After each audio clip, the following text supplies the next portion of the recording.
आपण मानकर ration card अछि कि जदि हाँ ताहले ए भिडियोटी संपूर्ण भाव में आपण मानक पई राशन कार्ड को नेकी आसी छि पुणी गोटे नुवा अपडेट जोटा आपण जानिबा निहाती आवश्यक।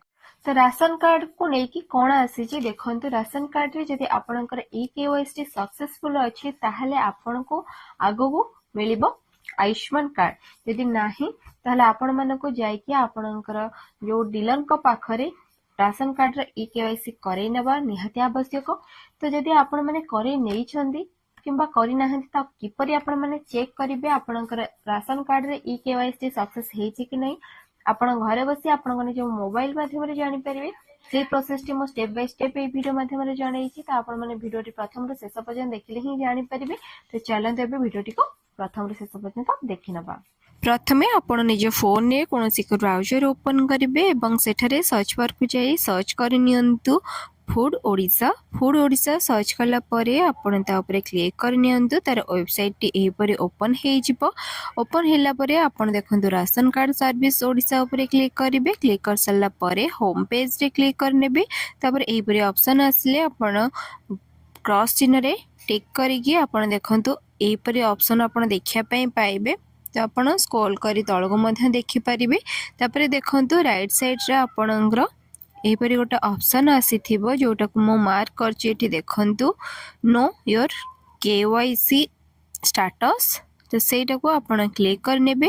क्लिक करला परे आपणकर एहीपरि ऑप्शन आसी जिवो। आपण सेठी आपणकर आधार नंबर हो किंबा राशन कार्ड नंबर हो जहाँ भी आपण सेठी टाइप कर नेबे एवं एठारे आपण SFSS टी को सर्च करी सिलेक्ट करिवे एवं गेट ओटीपी ऊपर क्लिक कर नेबे। देखंतु गेट ओटीपी ऊपर क्लिक करला परे आपणकर ओटीपी सक्सेसफुल हे जिवो। आपण ओटीपी को आनी एठारे सबमिट करि नेबे। सबमिट कर सल्ला परे गेट डिटेल्स ऊपर क्लिक कर नेबे। गेट डिटेल्स ऊपर क्लिक करला परे देखंतु तळे आपणकर ई केवाईसी रो स्टेटस आपण देखि परिबे। आपणकर समस्त डिटेल्स एठी शो करिवो। तापरे आपणकर एठी ई केवाईसी आधार देखंतु एठी सक्सेस बोली आपण देखि परछंती।